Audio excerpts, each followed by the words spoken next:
G'day, ZiggyD here, and welcome back for another update on the solo self-found challenge. I don't know what day it is now, I kind of got a bit mixed up, but I wanted to give you guys a quick update on how the Ice Trapper, Saboteur, Sabooty, however you want to pronounce it, is going.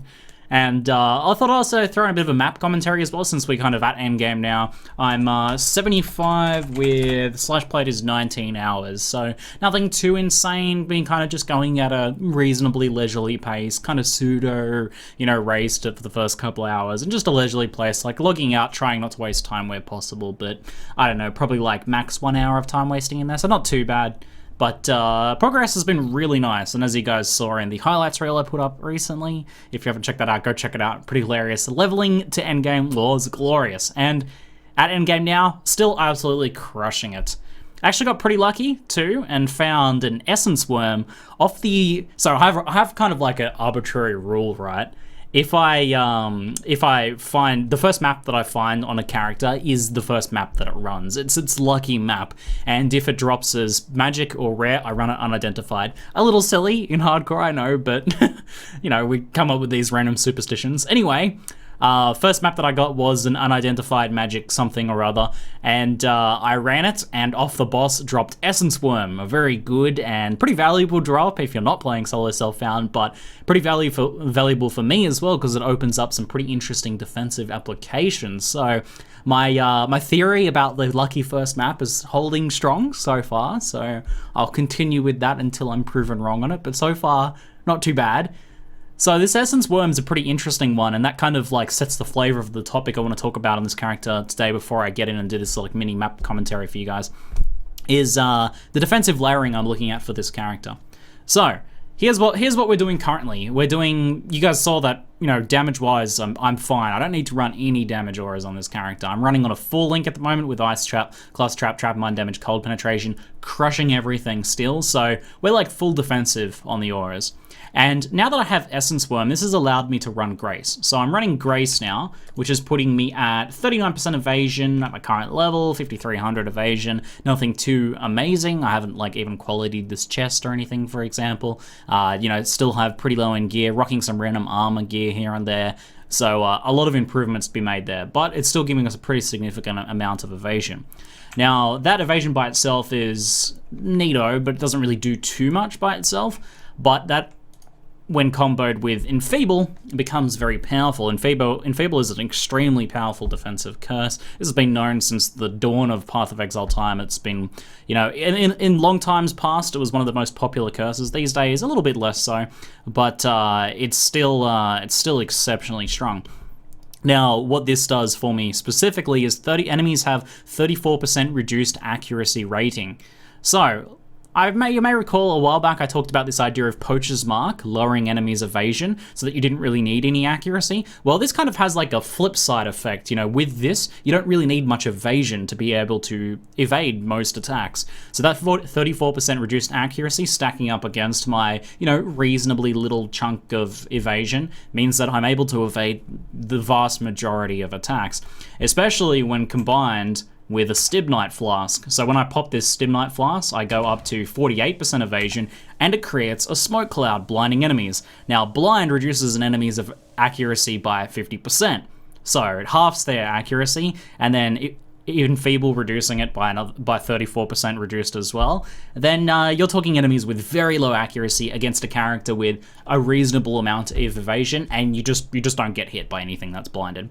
So anything that's in like close range, melee attackers and stuff like that are very, very unlikely to hit me. This has 7 of 30 charges, 6-second duration, so I just fart out little smoke clouds as I run around, and everything stays blinded, and it works.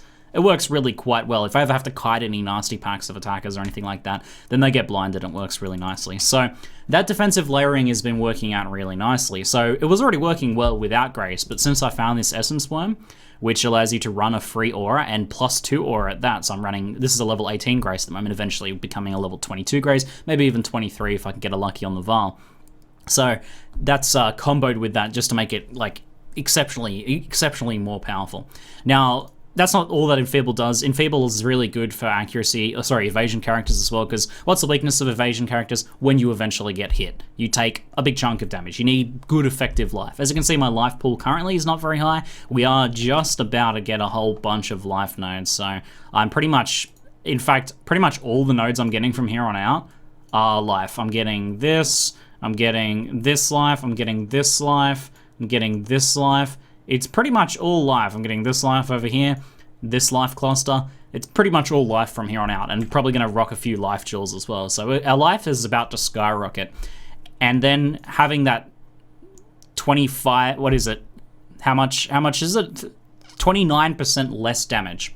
So that's making our, a total effective life pool, essentially 30% more than what it is just by looking at it numerically. So that covers some of the weakness of an evasion character. Now I'm currently on the looks out for a dagger, the very first decent dagger that I find, even if it's like the same or a little bit worse than this. I'm going to swap to Rock Whirling Blades, faster attacks, fortify. That's another 20% mitigation against all incoming damage. So when I do get hit, that damage is going to be reduced by 39% and then 20%, and we're going to be able to survive most things. So that'll cover the weakness of evasion, but things like elemental attacks, things like physical attacks, we're going to be avoiding all of those, on top of course, having some dodge. So I currently have acrobatics, eventually we'll be picking up phase acrobatics as well. So I really like the defensive layering you can do with this sort of thing, and this like idea of comboing Enfeeble to lower their accuracy, with Blind to lower their accuracy, with Grace to boost your evasion up.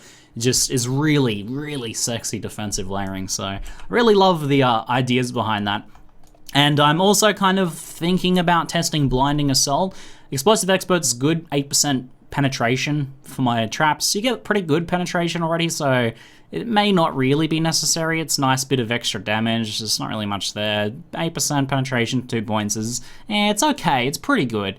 I was thinking about giving Blinding Assault a go though, because that could help me blind from range and also potentially allow me to drop the Stibnite Flask in favor of something like a Jade Flask, which gives more evasion, or something else, a Damage Flask or something like that. So this gives you 25% chance to create a smoke cloud when hit, so it'll puff out little smoke clouds when you do take the occasional hit, and then 10% chance to blind enemies on hit. Now, if you've seen this character before, you know that this is like a cluster trap chain reaction. All these ice traps hit multiple times, and there's multiple ice traps going off. So you hit each enemy like 6, 10 times, something like that, maybe even more. So there's a pretty good chance of getting a blind effect on an enemy. So I'm going to test that pretty soon. Still haven't done Merc Lab. We'll do Merc Lab pretty soon once I get a bit more HP. 3,500 HP. Merc Lab, not really a fan. Especially if we get hit by an Izza or a Cascade outside of Enfeeble range. Want to try and avoid that if I can help it.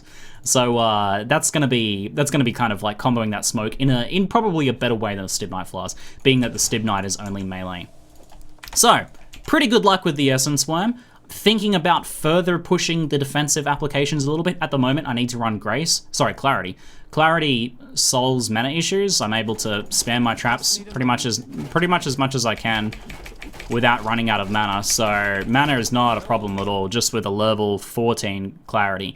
And I was actually very close on this full link to if I just got a little more mana regeneration, so either on the passive tree or through gear, I could potentially even possibly drop Clarity. Seems a little crazy, but possible, especially if I get myself like a decent Elrian neck, something like this with better stats, because I absolutely botched this one.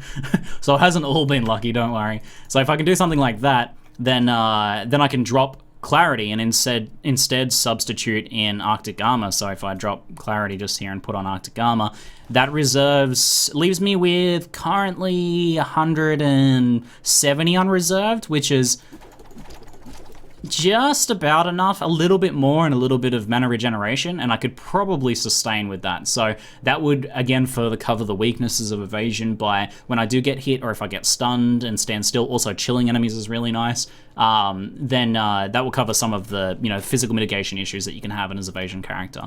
So that's another nice option. Now, let's do a map, shall we? Let's show you guys some gameplay. So far things have been going pretty well. I've done pretty well in currency. Starting to get in the point where I probably want to start doing the Chaos Vendor recipe, so grown. Kind of gonna start doing that side of map rolling currency, moving into mid-tier maps. Have to say though, it hasn't all been good. Despite getting the Essence Worm, I've had some pretty bad luck. First time ever I've blanked on tier 1 maps, like good tier 1 maps. the hell, man? It's never happened. I ran like 4 tropical islands and 4 dunes, and then I ended up with like dungeons and a museum. These sewers are kind of okay. Some builds sewers is good, but as a trapper, there's a lot of like little bridgey areas that you can't throw your traps on. So sewers is pretty annoying. I like just blank, man. I went and ran, and you don't want to do like dungeons in tier 1 maps, right? Because you're gonna get better XP in Dried Lake. So I farmed Dried Lake for a while. Didn't get any maps to drop in Dried Lake. Don't know what's going on, man. Just blanking on tier 1 maps. I don't even know, man. So this will eventually, hopefully, work its way, work itself out, but. It's never happened to me before, I swear. It's just the map system. You're so beautiful. Take it as a compliment, map system. So anyway, let's do this one. Chilled ground in this map. No, thank you. Monster area of effect, monster damage. That's all fine. Let's go ahead and run this map just here. Just transmuting, running my tier 1 maps. I've never blanked on decent tier 1 maps before. Usually you get some drops back, some dunes back, some decently runnable maps, not like dungeon and stuff, right? Those are chisel maps. Those are maps that you turn into chisels. So that's that. Anyway, the build has been rocking pretty nicely. Only thing I feel like I'm kind of lacking at the moment is obviously a little bit of HP, but also mobility. Once we get that Whirling Blades Fortify setup going, that's gonna sort out both of those things effectively. This guy, ghosts are a little bit annoying, man. Sometimes they just keep scooting around and you never end up hitting them, but that wasn't too bad at least. So this map, like most of this map is fine. This map is even a pretty good tier 1 map on most builds, but just the like little bridgey areas in some sections of this map can be a little annoying. For these Brandis boxes, I just kind of chucked down a whole bunch of the Frost Bomb traps, and that lowers all their resistances, as well as creating a huge explosion that deals a lot of damage. See me taking some chunks off the physical spell just there, so getting Fortify up and a bit more HP will sort out some of those kinks just there. Let me kill these guys here. You can see all those guys blinded, never gonna hit me. And I might turn the game sounds down just a little bit for you guys. Alright, so let me, let me show you, like, the standing here against these guys, right? It's very, very uncommon to be hit by any of this stuff. With Enfeeble, with the accuracy that I have, and then if they're blinded on top of that. So if the blinding traps things works out as well as I hope, then we could be looking at some pretty nice evasion character that doesn't need insane evasion gear. And that's the point, right? We're playing self-found here. The point is to have a character that can evade effectively without requiring insane evasion gear. And this character so far has been really good for self-found damage-wise, if it can be really good for self-found defense-wise as well. And I mean, we don't need the Essence Worm. I was doing fine just without the Grace. And getting a little bit better evasion gear would give more than enough evasion to evade most things with that blind plus enfeeble combo. But oh, that's I totally have just forgotten, since I didn't play yesterday. I've totally forgotten that I just picked up Elemental Overload actually as well. And I tested a few things. I tested like a custom damage taken Ice Spirit, just wasn't really quite reliable enough. You want Elemental Overload up when you want it, and because I'm evading a lot, right, it was barely going off. So I just linked up Orb of Storms to increase critical strikes. I think Pox was doing this too, apparently, so this is not anything super original, but 40% more damage. I mean, I'm rocking around on a 4-link. You see my damage is pretty good, right? No problems there. But 40% more damage, it's like I'm rocking a 5-link, so super budget 5-link. So we drop that down, and usually gets it pretty fast. Sometimes it gets it right when I drop it. And then the good thing is if there's a mob kind of standing around, it actually just keeps proccing. So you can see I got that 8 seconds of 40% more damage. Not bad, not bad. So let's run through here and see if we can find this boss, and I'll show you guys the boss killing, which is still just as glorious as ever. I think the boss is probably actually around in a different direction there.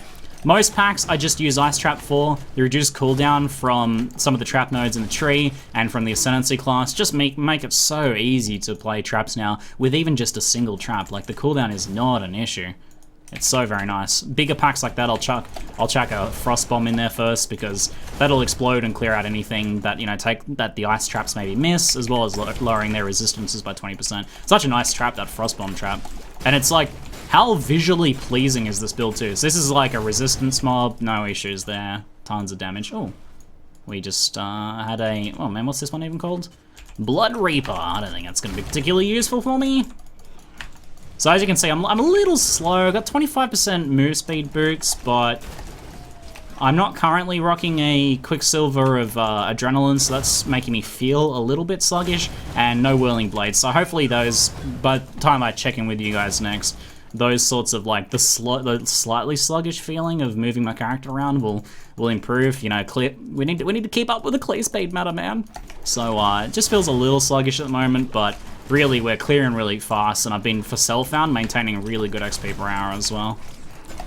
Staying out these guys just here. Now you'll notice I haven't been using the mines, so I can't remember if I actually told you guys about this in the last video, but thanks to the Ascendancy class, every mine that we drop gives us 4%, and we get 10 down, 4% AoE, so it gives us 40% increased AoE. As you can see, it's pretty massive. Problem is that it only lasts about 2 screens, so if you move more than 2 screens away, the traps just kind of disappear. They don't actually, I don't think they actually die. Maybe they do. Let's have a look. So I'll drop those guys there, and let me just move like a screen away here. About 2 screens it is. They disappear. It looks like they actually die, yeah. So the traps actually die as you move 2 screens away, so for regular clearing, you're usually clearing way too fast for that to be necessary, and the AoE is good enough. Like, I just got the Templar AoE, we got the Witch AoE, and that AoE is really quite good enough, so I only really use it for nastier packs, some Parandus boxes, and bosses, right? It helps with one-shotting those bosses. Hey, Reef, we finally got a good map drop. You guys giving me some good RNG during the video making, perfect. These are the areas that I mean in this map that make this a pretty hard map to run. I was finding a Parandus box in one of these areas, and like, it's so awkward to try and throw your traps. And like, if you're playing a ranged character or something, right, you just stand here and just shoot across the gaps, but as a trapper, you can't quite do that, so. There's still a little bit of awkwardness, nowhere near as bad as multi-trap though. If you try and do this with multi-trap, the traps will land here or they just won't throw. But with cluster trap, you can at least throw over gaps like that, so that's a big help for the trapper's playability. Looks like we're moving into the boss room up here, I'm pretty sure. So what we'll do is we'll drop our smoke mines down, and I'll open up with the frost bomb traps, and then ice traps the rest of the way. And that's how you kill a boss on this build. It's not bad, eh? It's not bad. And we got ourselves a Gilded Soleil Deed Bell. So many good drops today, oh buddy. Well, not too bad though. We got that reef, and I'll be keeping you guys updated as we go. I'll leave that one there for now. I'll go clear the rest of this map. Hopefully you guys enjoyed the update. I'll be streaming some more of this tomorrow if you want to drop in and check it out. And we'll see how it goes. I'll keep continuing to push it, right? This build's been really fun, really enjoying the solo self-found challenge, and we'll see how I continue to go. I think we can like get really far on this build unless I derp and die to something silly, but so far it seems to be running really well, and there's so much more we can go to. Like, I can't even imagine if we get onto like a 5 or even like if a 6 thing drops or something like that. I can't even imagine, man, because it's just so good at the moment on a 4 link alone. I didn't even for that boss drop my Orb of Storms. I forgot about the Orb of Storms, so we could have had 40% more damage and probably killed him with just the frost bombs alone, but what you gonna do? Alrighty guys, that's it for now. I'm ZiggyD, and thanks for watching.